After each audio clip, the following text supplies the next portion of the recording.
ഉസ്മാനിയ ഖലീഫമാർ ഭരിച്ചിരുന്ന ഒട്ടോമൻ എംപേഴ്സിന്റെ കീഴിൽ ഉണ്ടായിരുന്ന തുർക്കി പോലെയുള്ള രാജ്യങ്ങളിൽ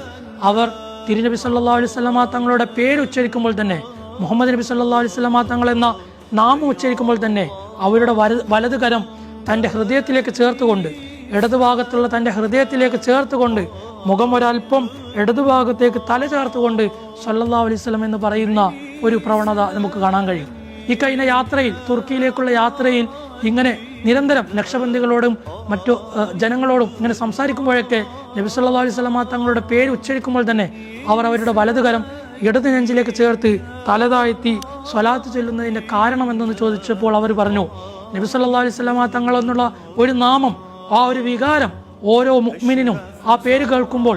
അല്ലെങ്കിൽ പേര് കേൾക്കാതിരിക്കുമ്പോൾ തന്നെ അവിടത്തേക്ക് അണയാനുള്ള, അവിടത്തേക്ക് ഓടിച്ചെല്ലാനുള്ള, അവിടത്തേക്ക് കൂടെ അണയാനുള്ള ഒരു പ്രവണത, ഒരു മഹബത്ത്, ഒരു ഇഷ്ക് ഓരോ മുഅ്മിനിൽ നിന്നുണ്ടാവുകയാണ്. പക്ഷേ ഈ ഒരു നൂറ്റാണ്ടിൽ ജീവിക്കുന്ന, ഈ ഒരു വർഷത്തിൽ ജീവിക്കുന്ന, ഈ നബി സല്ലല്ലാഹു അലൈഹി വസല്ലമ തങ്ങളില്ലാത്ത, നമ്മുടെ കൂടെയില്ലാത്ത ഈ കാലത്ത് ജീവിക്കുമ്പോൾ നമ്മുടെ ഹൃദയം അതിനെ കൊതിക്കുന്നുണ്ട്. ആ ഹൃദയത്തിന് ശാന്തത നൽകുവാനാണ് ഞാൻ എൻ്റെ വലത് കരങ്ങളെ എൻ്റെ ഹൃദയത്തിലേക്ക് ചേർക്കുന്നത്. എന്നിട്ട്